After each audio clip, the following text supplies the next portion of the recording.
আসসালামু আলাইকুম। নিয়ে আসলাম রুই মাছের লেজ দিয়ে অসাধারণ একটি ভর্তা রেসিপি। কিভাবে তৈরি করবেন চলুন শুরু করা যাক। আর হ্যাঁ, ভিডিওটি ভালো লাগলে অবশ্যই শেয়ার করে দিবেন। আলু এবং রুই মাছের লেজ কিভাবে প্রসেস করেছি উপরে কর্নারে স্ক্রিনে দেখুন, কড়াইতে দেখানো হচ্ছে। সামান্য অলিভ অয়েল দিয়ে আমি কিভাবে প্রসেসটি করেছি খেয়াল রাখেন। এবার আমি আলুটাকে ভাজার পর এভাবে ছেঁচে দিচ্ছি, ছেঁচে একবারে ফাড়ায় যেমনি বাটা হয় এরকম বাটার মতন ছেঁচালাইতে হইব। আর আমি যখন কড়াইতে আলু দিচ্ছি, মাছ দিচ্ছি, সামান্য পরিমাণ অলিভ অয়েল দিচ্ছি। এখানে কোনো লবণ, কোনো মশলা, কোনো কিছু ব্যবহার করা হয়নি। জাস্ট এখানে 4-5 কোয়া রসুন দেওয়া হয়েছে। আর রসুনটা কেন দিয়েছি সেটা আপনাদেরকে বলবো।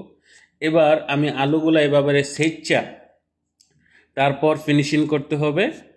আর এই ভর্তাটা দিয়ে ভাত খাবেন আপনি দ্বিগুণ, রুচি কম থাকলেও কিন্তু রুচি বেড়ে যাবে, আপনি বিশ্বাস করেন। তো এই যে দেখেন আমার আলুটা এবং মাছটাকে কড়াইয়ের মধ্যে ভাজতেছি। তো আমি আলুটা এখন উঠাই নিলাম। অবশ্যই সম্পূর্ণ ভিডিওটা দেখে যদি ভালো লাগে তাহলে দয়া করে একটি শেয়ার দিয়ে দিবেন।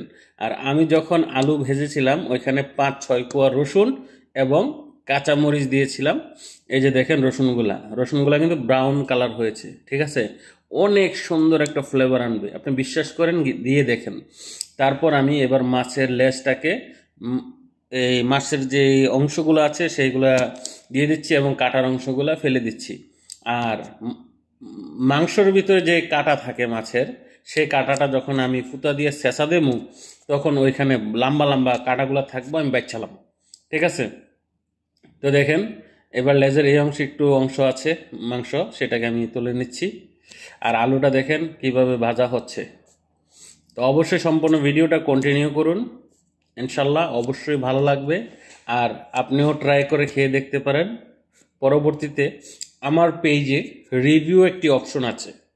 যদি আপনি আমার নিয়মিত সদস্য হয়ে থাকেন, আমার গ্রুপের মেম্বার হয়ে থাকেন, তাহলে আমার পেজের রিভিউ অপশনে গিয়ে একটি রিভিউ দিতে পারেন আমার পেজের খাবার কেমন। এতে করে ফেসবুক আমার পেজটাকে ভালো চোখে আরও দেখবে। এবার মাছটাকে আমি ভালোভাবে ছেঁচতে হবে। তো দেখেন ছেঁচা কিন্তু প্রায় হয়ে গেছে। এবার ছেঁচার পরে যে মাছের লেজে যে কাটা থাকে, যেহেতু এটা বড় একটা রুই মাছ, আর সেই রুই মাছের কাটা আছে লম্বা লম্বা, রুই মাছের কাটাগুলা এক দায়রা হয়, মানে সোজা হয়।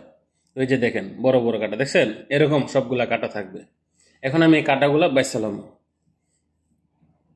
কারণ গরম গরম মাছের থেকে বাঁচতে কিন্তু সমস্যা, এই জন্য আমি সেচে তারপর বার করে দিছি। আর ওই যে দেখেন কাঁচামরিচটা দিছি। আমার এক কথায় এখানে আলু, রসুন, কাঁচামরিচ আর রুই মাছটা দেওয়া হবে, এখানে কোনো প্রকার মশলা দেওয়া হবে না। আর শুকনা মরিচ কিছু ভেজে নিয়েছি।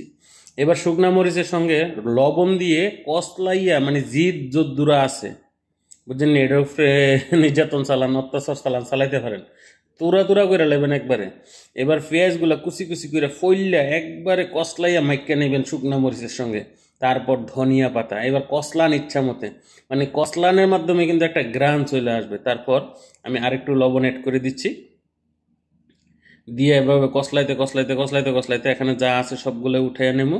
এবার ভালো মতে কসলাইয়া মাখেন। মাশাল্লাহ, বিশ্বাস করেন এত সুন্দর একটা ফ্লেভার বাড়িছে।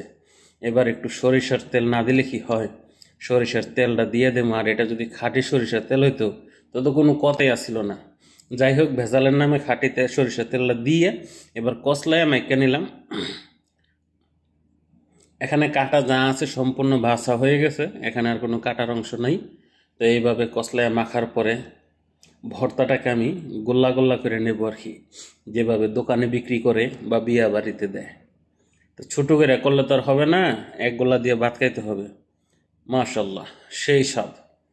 তো দেখেন আমার ভর্তাটি রেডি হয়ে গেছে।